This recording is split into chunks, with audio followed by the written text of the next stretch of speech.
Hi, everyone. Welcome to 105th Stanford MedAI Group Exchange session. This week, we have Max Dreyer from University of Berlin here with us to talk about his work on uncovering and correcting biases in deep models. Max is a PhD student in Explainable AI Group, and his research is focused on developing explainable AI methods that are human understandable, insightful, and yet require very low human effort. So, Max, thank you very much for joining us today. Before we start, do you have any preference on how you would like to take questions? Uh, can we interrupt you in the middle, or do we have like dedicated breaks in your talk for questions? Feel free to just interrupt me if you have a question. Thank you very much. Everyone, let's try to make this session as interactive as possible. And without further ado, let me hand it over to Max. Thank you very much for the introduction, Amara, and thanks also to Nandita for inviting me today to present some of my methods and also to talk about how to uncover and correct biases in deep neural networks for medical applications. Let's begin. So first, I want to just say that in this talk, I focus mostly on deep neural networks, meaning convolutional neural networks, multi-layer perceptrons, and in principle, or transformer-based architectures. And regarding the data types, I work mostly with image data, but most of the methods I'm going to present are also applicable to time series or text data. So recently the trend continues and deep neural networks are very popular. They are very successful in playing games, for example, beating humans, or also in image and text generation, as we can see with ChatGPT, for example. Deep neural networks are also successfully applied for medical tasks like skin cancer detection. However, they are not perfect. They also do mistakes. For example, they can be manipulated, or they can rely on spurious artifacts in the data. And this is especially problematic for safety-critical applications like in medicine. The origin of such spurious behavior is often the data itself. And here I show you some spurious correlations I encountered, for example, in some open benchmark data sets. And maybe you can already guess what some of these correlations are. There are, for example, skin markings, medical instruments, band-aids in the ImageNet dataset, or also in the real world, cats usually, or in some cases, correlate with cartons. Then there might be also color shifts, low resolution training samples, shifts in brightness due, for example, different medical devices, or blurry backgrounds. Whereas these artifacts here on the left, they are localized. The ones here on the right, they are unlocalized, meaning that they spread over the entire input features, or pixels in this case. And now, when we have biases or spurious correlations in the data, then during training, the model is also likely to become biased in some way. This is because these biases or artifacts, they correlate with one of the output classes or targets. And then, this is the model becomes especially biased when these correlations are easier to detect than to perform the actual task. So, and usually deep neural networks, they can be seen as a sequence of layers, and in these layers we can identify subunits that I refer to as neurons here.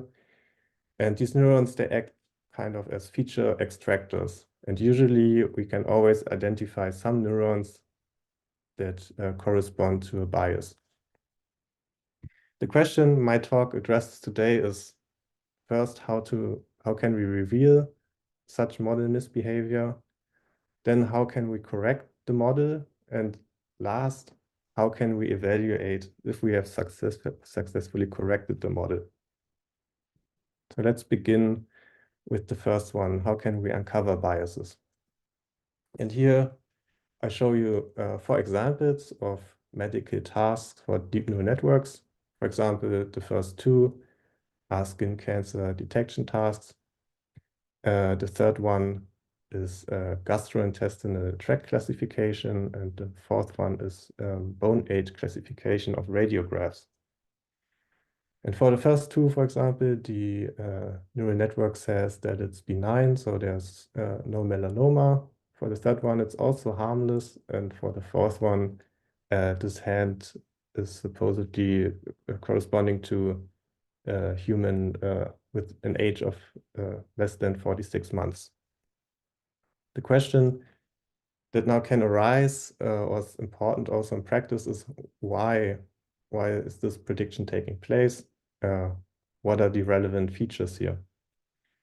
And here, the field of explainable AI addresses this question and tries to open up the black box of deep neural networks. And the first generation of explainable AI are so-called heat maps, or also called attribution maps. These give for each prediction such a heat map. And here I show heat maps from the LRP method, layer-wise relevance propagation, which is also from my lab.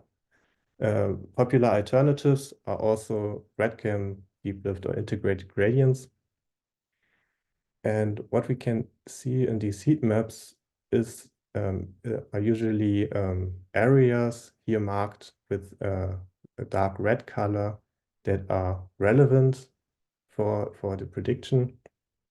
And in blue color, here are features marked that speak against the prediction. And in all these 4 cases, we can clearly see some spurious behavior. For example, in the first one, it focuses quite on the background. In the second one, on this band-aid. And the third one, the model seems to focus on the green patch. And for the last one, on this lead marker, which indicates that this is the left hand. So these heat maps are very easy to understand, and they're very simple, and this makes them also very popular in practice. However, heat maps can be ambiguous because they only tell us where something is relevant, but not what exactly the model sees there. For example, it's not clear whether here the texture is relevant, the form of an object, or the color. And also, in order to understand the model behavior on the whole data set, looking at individual heat maps is quite a challenging task because, I mean, the bias could be present in only 1% of the samples.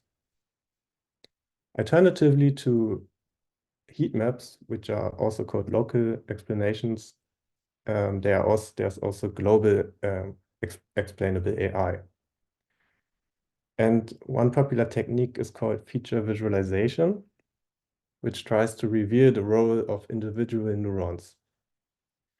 And here, for example, we can take a specific neuron and then collect over the data set the most activating image patches. And in this case, we can identify one neuron that corresponds to this band-aid artifact. And there's also one corresponding to skin markings. So these feature visualizations, they kind of allow a global model understanding. However, there are also problems because these neurons, they are not necessarily very human interpretable. They can be, for example, polysemantic or also redundant, which kind of makes the interpretation more difficult. Further, and which is also quite important, is that we do not gain an understanding for individual samples. So we do not know how these features are necessarily used in combination. as a side note here on the right, there's also the idea of concept activation vectors. These vectors, they don't refer to single neurons, but they describe a direction in the latent space. So they can be seen as kind of a superposition of neurons. And here, usually, you beforehand define a set of predefined concepts that you have in form of data samples. For example, here you have samples with with stripe texture. And then you use these samples to find a characteristic direction in the latent space. The advantage is that you kind of know what these concepts should represent. However, you're potentially missing concepts. And when you want to probe for a spurious bias, the likelihood is also high that you don't know what you're looking for. So these global explanations, again, they give you a global overview, but you do not know exactly what happens for individual samples, how these features are used in combination. Can you combine this global view and the local view? Yes, you can. And this is also what I've recently worked on. So here on the left, you can see the local explanation side where we compute a heat map. And on the right, you can see the feature visualization. And such a heat map is computed as follows.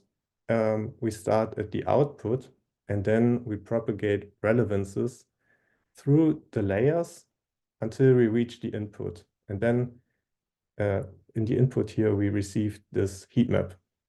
And in the backward pass here, usually neurons that contributed strongly for the output in the forward pass also receive a lot of relevance in the backward pass. But what is important here is that when we do this propagation once, we have for free also relevances not in the input, but also here in the latent space. So we for free also get the relevance of these latent concepts, of these latent neurons. So we know for one sample which neuron is relevant. And we can do even more. We can restrict this backward pass, and we can compute a heat map specifically for one neuron by only propagating the relevance flow through this neuron and stopping the relevance flow through all other neurons. Okay, this summarized is given by our method called concept relevance propagation, which combines the where and the what question. And with CRP, we get for each concept, so in this case, it's each neuron, we get a localization, a heat map that allows us to see where this concept is present. We get also global relevance scores for each latent concept. For example, here we see that the snout and the fur concept are most relevant. And we also have these feature visualizations.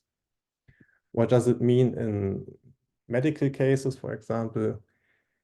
Here I give you examples where I only show the two most relevant neurons. And here, for example, we see two that kind of point to the outside and to this red color. For the second one, we have one concept that focuses on the mole, but also one that focuses on the band-aid. For the third one here, we have also one that focuses on a seemingly good concept, so the soul in the middle, but also one that clearly points to this green patch. And in the last one, of course, this lead marker. Hi, Max. Can I quickly ask a question here? Yes. So you are mentioning neuron number, like neuron 220, neuron 332, but then these neurons, they are corresponding to image patches. Let's have. Yeah, let me go back. So here a neuron is a convolutional channel, for example. Yes. And here, usually in deep neural networks, we have hundreds of neurons. So I show you the neurons that are most relevant, and these are two. And actually, you can see here I showed you the feature visualization for 3 neurons. And in this case, we have 5 visualizations. And here I only show you the first one. So you can think of having here a lot of other samples that look like this one. So I just cropped it to make it a little bit simpler. But when you would look at the feature visualization for neuron 220, it would be kind of, you would see red color with hair. Okay, thank you. And we have one question in the chat. These examples are for incorrect predictions. Is that right? All of the examples that you find, are these for incorrect predictions? No, these are correct predictions. Okay. So the red color, for example, or the band-aid correlates with no melanoma. But this would, of course, be problematic if you really had a malignant patch and a band-aid, for example, and then it would classify it's harmless, but actually it is harmful. So, but in this case, it's no problem. So it's correct, but it So still even uses though the bias. the behavior is kind of suspicious in some cases, for example, in the last example, model is looking at that letter L instead of looking at the the actual bones, but it's still making a right prediction. Yes. Okay. Thank you. So yeah, with this next generation of explainable AI methods that operate in the concept space, you get much more information. However, you still have to look at individual samples. Yeah, exactly. So Maximilian, so this was I was about to ask that even if gives you like more intuitive explanation, but still you have to look at each and individual sample to actually derive some semantic explanation, right? Exactly. So for example, like the first one, when you say like no melanoma and neuron 220, you said that is because of the red color, but it can be the age, it can be the hair. I don't know how you interpret that it is because of the red color. Yes, exactly. So in this case, I looked at not only this one feature visualization, but at more. And then in this case, there were only red colored patches with hair. Okay. Yeah. So exactly. So the problem of looking at individual samples remains. And I mean, also these concepts, they give you much more information, but they also enlarge the complexity. But we can make it easier.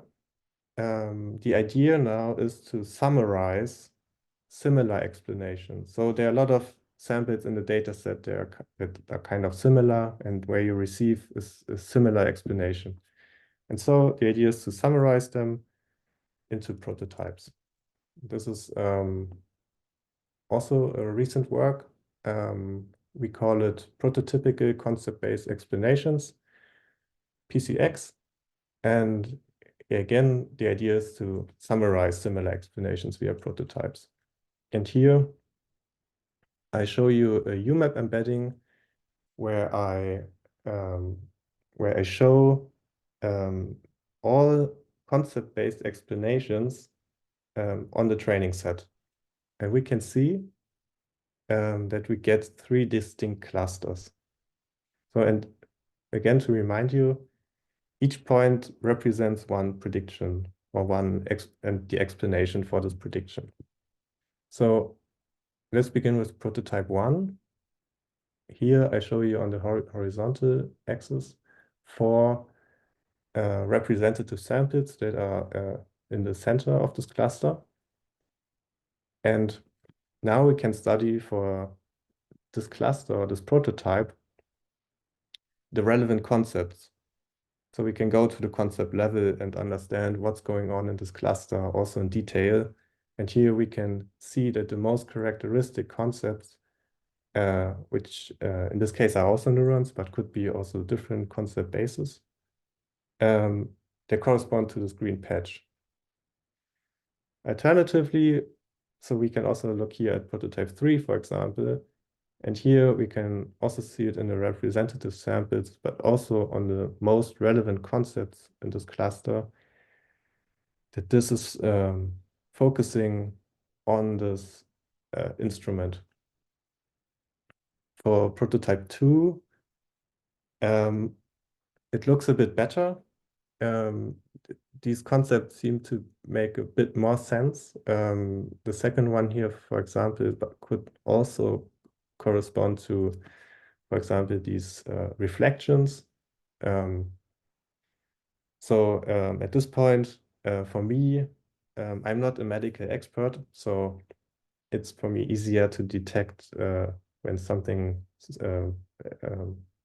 obviously spurious is happening.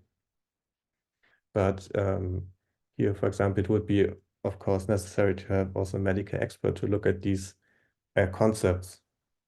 And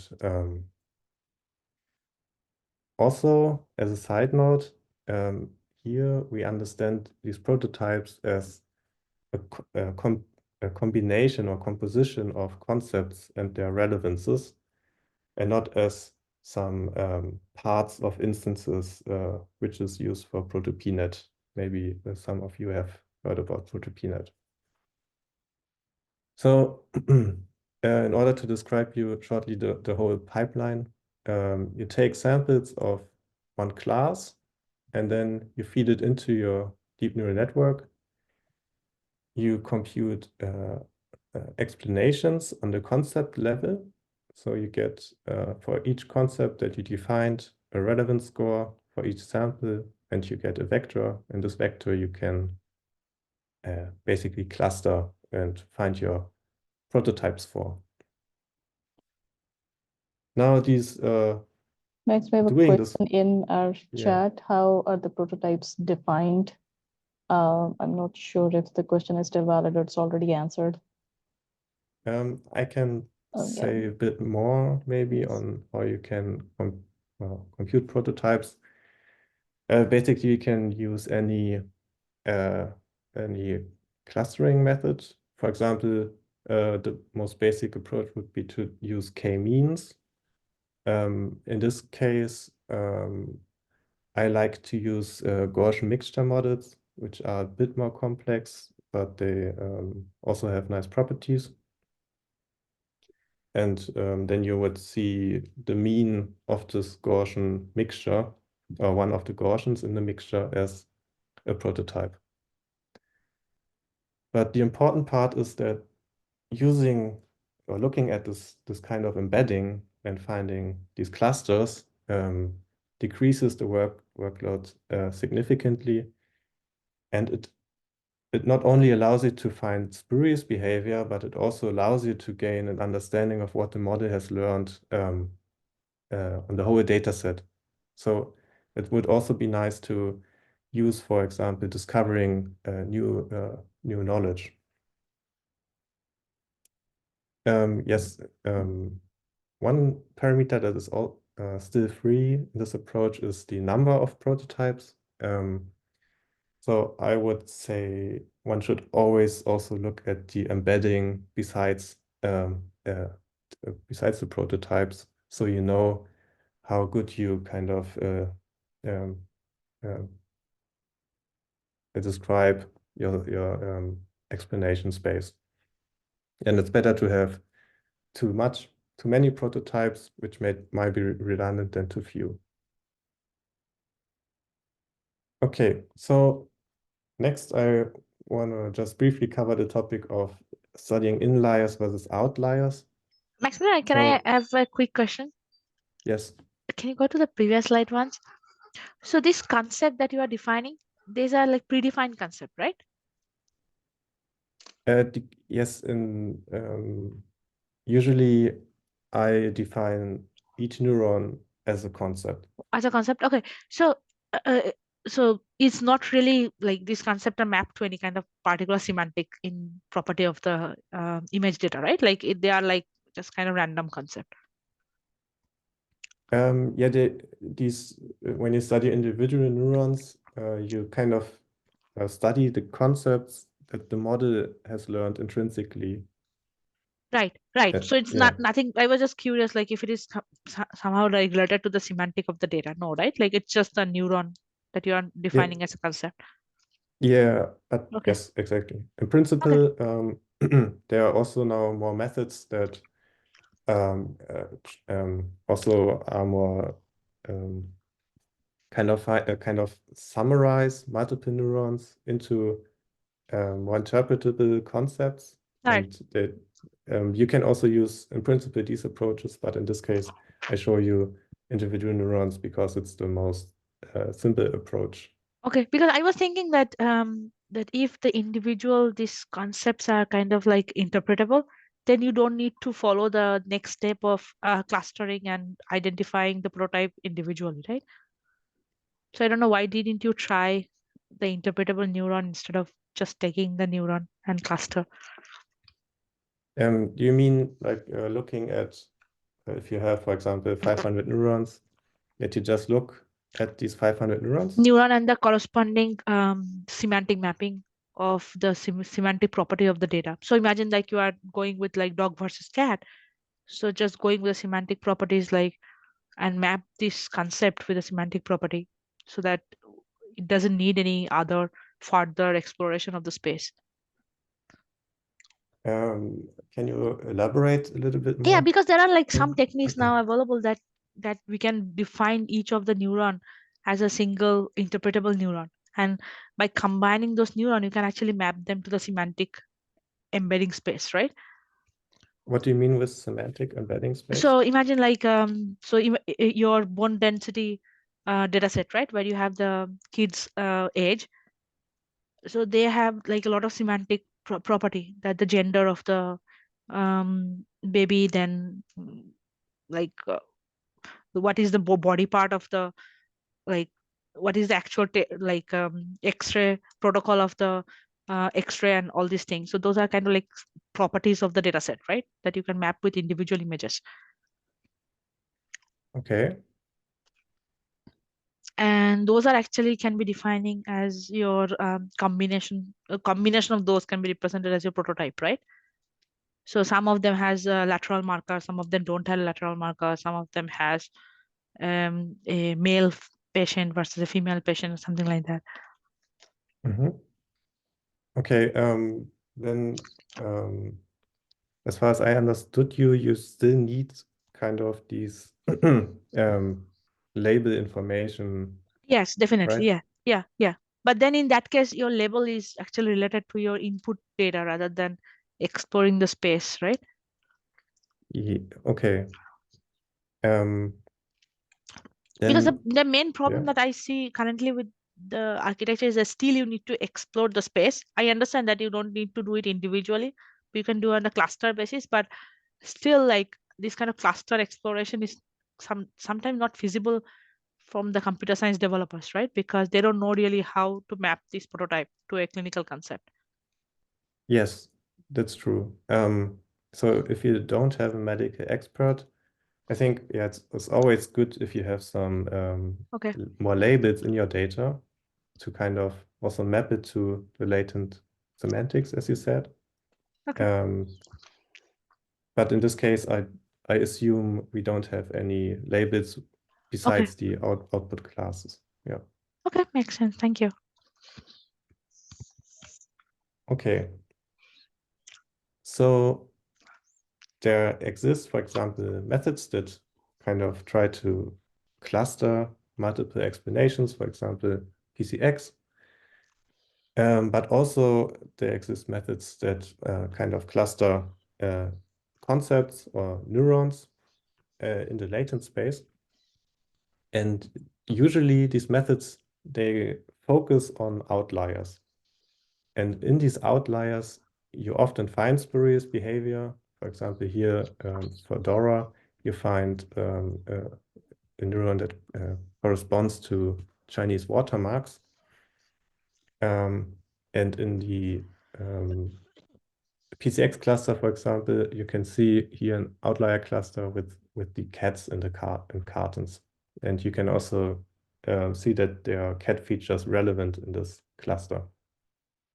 However, in this for this carton class, there's also this Chinese watermark concept present in the overall prototype. So in the normal behavior of the model, this watermark is used.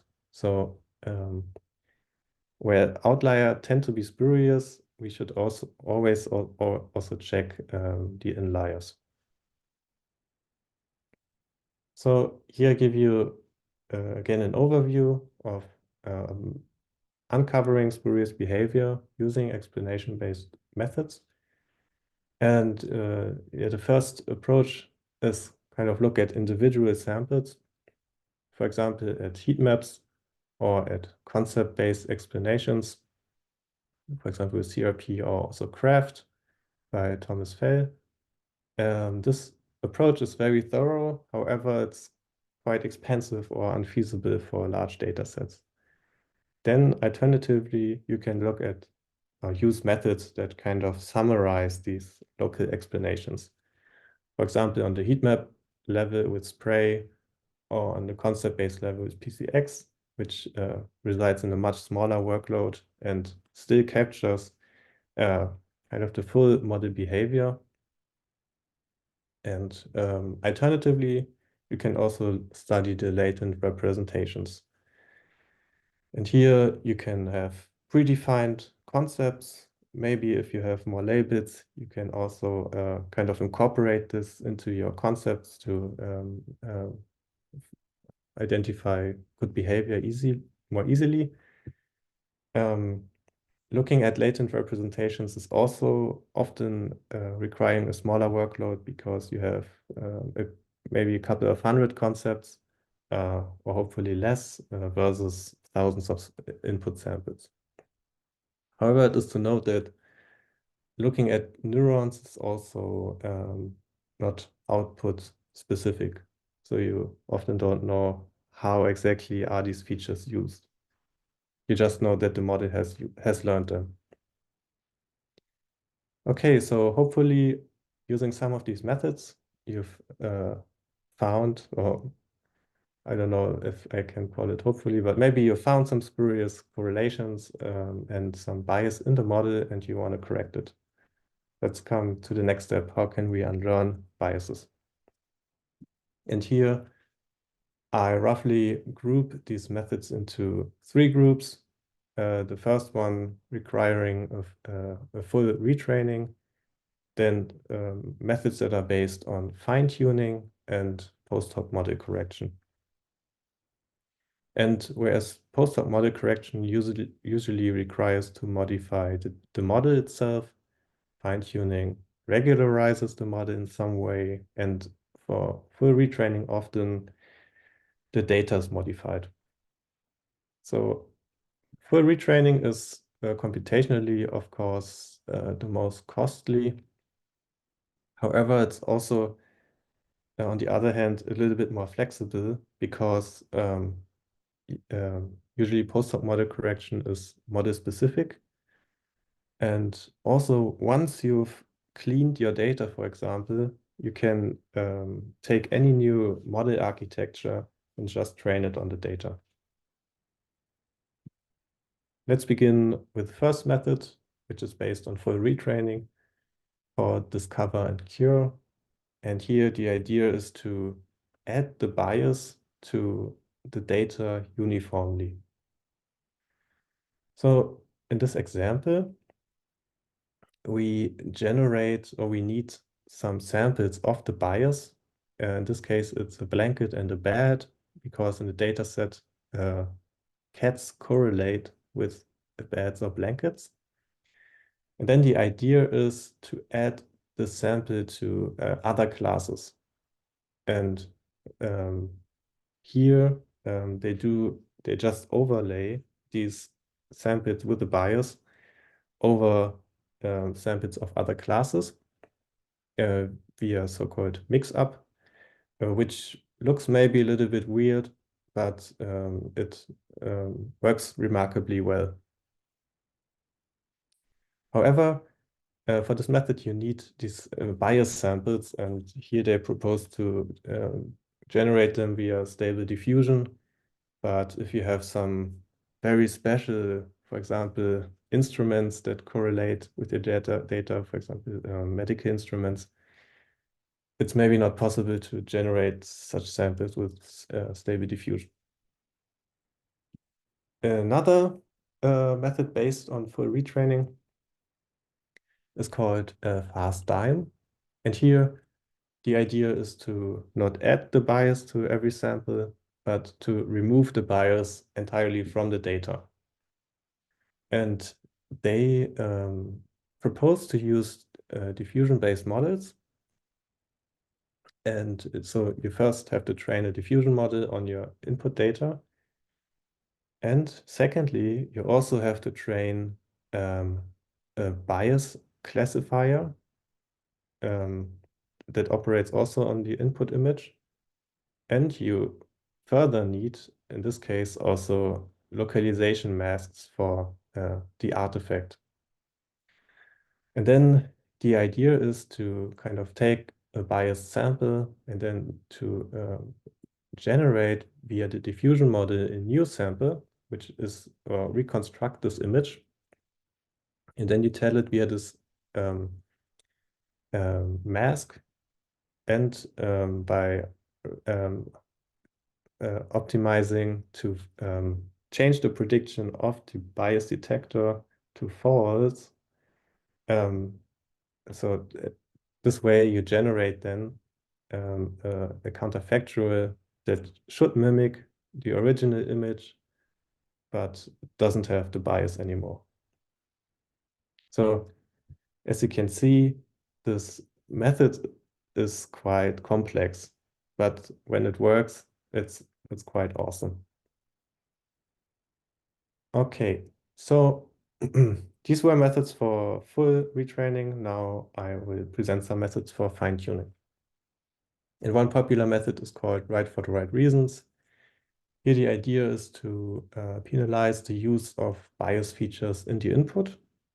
And so we add an extra regularization term that basically tells the model to not use a specific part of the input data.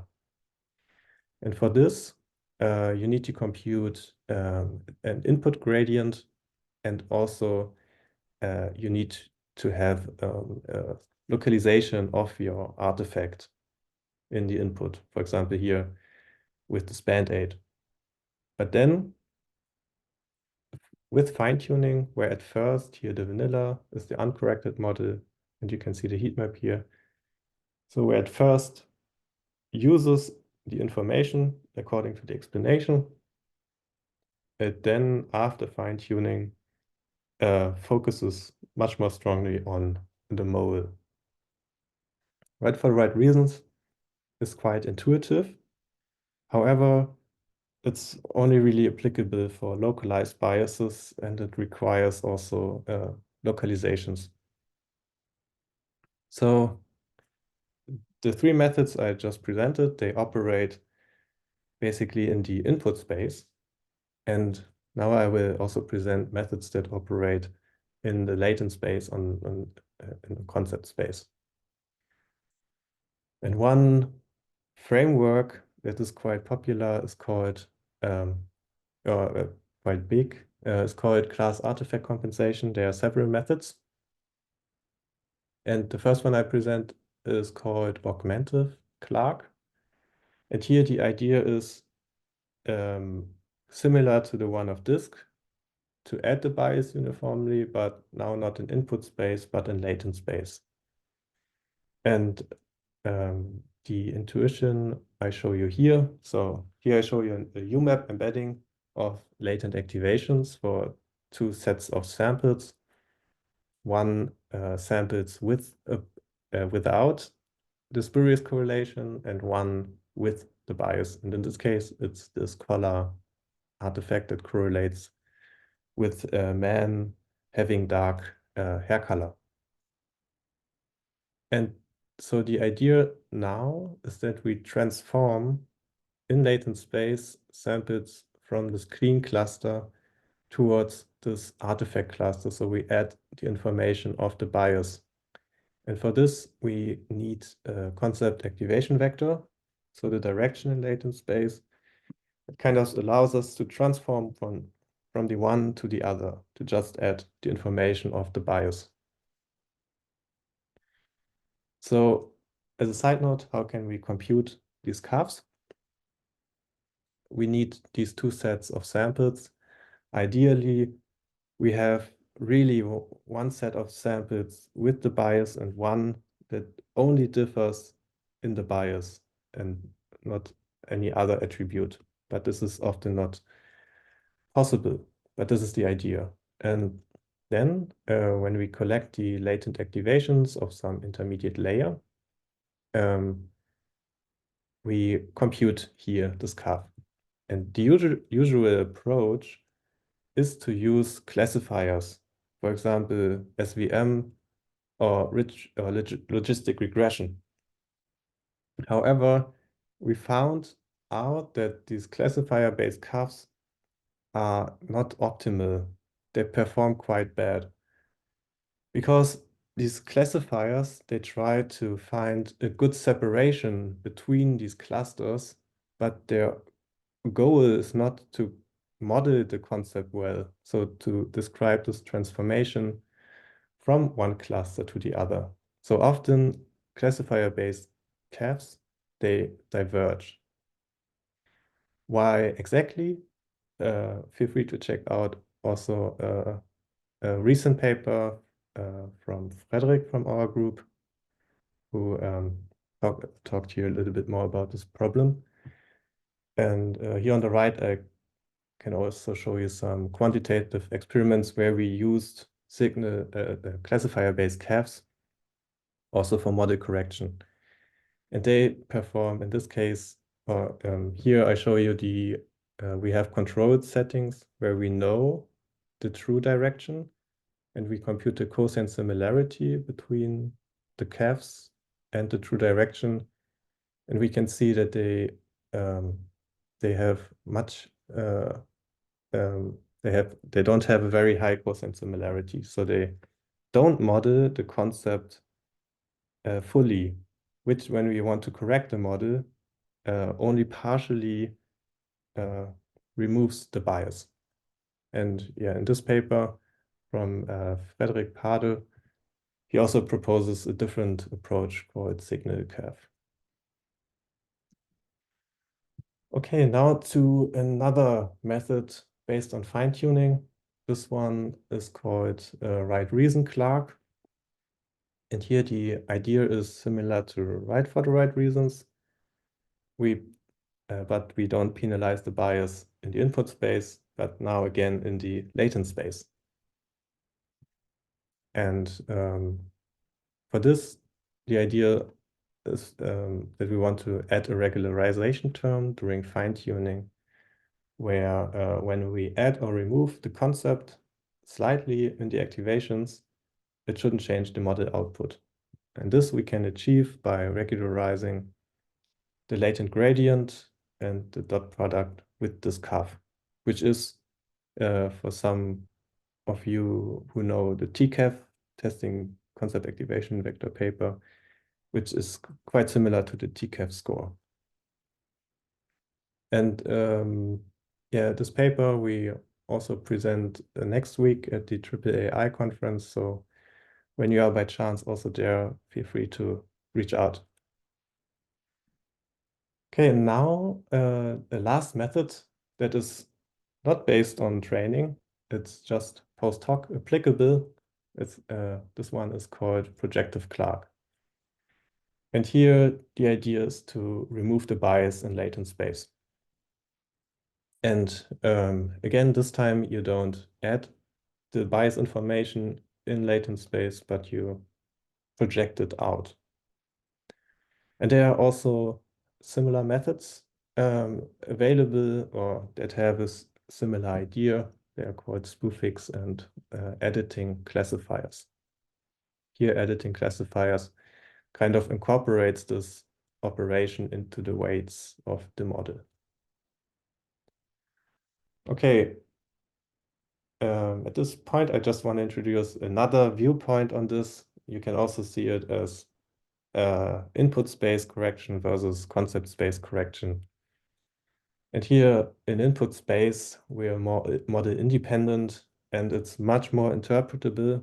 So we better see what's going on or how well we've erased or added the bias.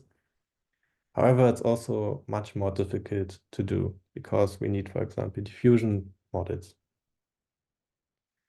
Alternatively, there are also concept-based model correction approaches that are usually more lightweight and also more universal. We can apply them to localized artifacts, but also to unlocalized artifacts. However, they are a lot less interpretable because you often need to find this direction in latent space, and it's really difficult to say if you've modeled the bias correctly, or if you have also or whether in this direction there's also good information present or other correlations. So you only know how well you found this direction afterwards when you evaluate. So at this point, I want to show you a small experiment we did also for data sets, for the ISIC data set, where we added a texture over the input samples. For bone age estimation, we added a brightness increase. For ImageNet, we added a timestamp artifact, and for CelebA, we used this color bias. Now the task was to correct these biases in the model. And we tried out different methods based on fine-tuning and post-hoc model correction. And here I show you some heat maps, and maybe we can begin here in the second row for the uncorrected model. And we can see that it focuses on the background for the unlocalized artifacts, on the artifacts themselves, also for the localized ones, so the timestamp and the color. And then we can continue to the correction methods. Here we've seen or observed that the methods operating on the concept level and activations tend to only partially unlearn the biases because we do not directly enforce it on the model. Here, methods based on the gradient perform better. Right for the right reasons is very good for the localized artifacts. However, when we cannot describe it via input masks anymore, for the unlocalized ones, some weird behavior develops in the model. Here, gradient-based correction on the concept level with right reason Clark performed the most reliable. However, here we just look at heat maps. Now the question is, how can we evaluate it also quantitatively? And one possible way is to evaluate performance. Here the question is, how does adding the bias, for example, affect the model? And here, for example, if we have the bias in all classes, we can look at subgroups of the data. And when here, for example, the bias correlates with class A, then usually in the subset of class A with the bias, the performance is higher, versus when we have it in another class and the bias present, the performance usually goes down. And now the task would be to kind of measure this difference between the set with bias and the set without. And ideally, this would be as small as possible, so the bias doesn't have an influence. This evaluation from the idea is quite easy. However, there could be also other influencing factors in each subgroup. So especially when we do not have perfect pairs of samples, so one clean and one poisoned one. And so the setting is also not always given perfectly. Alternatively, there are also approaches that artificially add this bias. For example, here, for localized biases, it's sometimes possible to crop the bias out of a bias sample and then to add it to as an overlay of a clean sample. And then we can measure the change in the output. Alternatively, one could also leverage diffusion-based methods. For example, here fast dime. However, here you need this diffusion model and the bias detector. So these methods, they are more direct, which is great. So you directly measure this influence. However, they require kind of this bias model where you can just add the bias to a clean sample. As a third alternative, what one can also do is we take biased samples and then we compute an explanation. And the idea is to measure the relevance on the bias. And this is also quite easier for localized biases because you can just measure the spatial relevance in the heat map. And the fewer the relevance, the better. Here, the advantage is also that you do not have to change the input, so no input transformation is needed. However, you require, in this case, localized biases. Okay, so if we only had one big toolbox covering all these steps, this would be quite nice. If we also had a lot of methods, then we could just try out multiple methods. And if we have nice evaluation schemes also, we can then just choose the best performing one. Yeah, in order to go in this direction, we also published one paper last year about a method called reveal to revise, which kind of aims to incorporate this whole explainable AI lifecycle. And here's one quick overview. So reveal to revise is supposed to be a highly automated framework for bias correction. So we included two approaches for revealing biases. One kind of summarizes these local explanations, and one that looks at the latent representations. And then we also have, in this case, three model correction approaches, right for the right reasons, Clark and CDEP. And we also have evaluation schemes. However, when you remember right for the right reasons, for example, it needs input localizations. And in this framework, we also propose a way to generate these localizations of the artifacts automatically by finding this artifact in the latent space, the direction, and then we can generate a heat map specifically for this curve. Then we can use these localizations for model correction, but also for evaluation. Okay, let's come to a conclusion. So we have seen now that there are quite powerful explainable AI tools to discover biases. For example, summarizing methods, for example, prototypical explanations like PCX, or methods that allow us to study the latent representations, for example, DORA, DISC, or CRP. And then here we should check not only in, but also outliers. There are also already various correction methods available.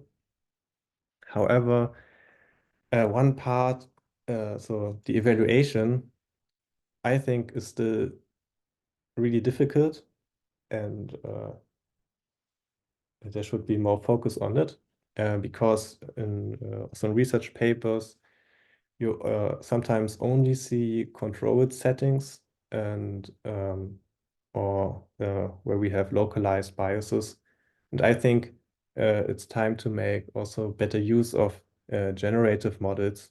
However, this is not very easy, but I think I hope we can see more methods soon. And another thing that's not really talked about in research papers is whether the evaluation or the method then, or the model then, is good enough to be regulatory compliant. And here I also heard lately that there's also some field called admissible machine learning. Maybe if you're interested in that, you should check it out. So, and I think for the future, it will be very crucial that we have some frameworks or toolboxes that combine all these steps and various methods, so you can easily understand the model and correct it. And there are already first candidates, for example, reveal to revise, or there's also a unified explanatory interactive learning typology by Friedrich. And I think these frameworks or toolboxes then also allow for a large-scale benchmark of different methods, because that's also something I haven't seen yet. Some comparison of not only fine-tuning and post-hoc model correction, but also methods requiring full retraining. So the whole spectrum.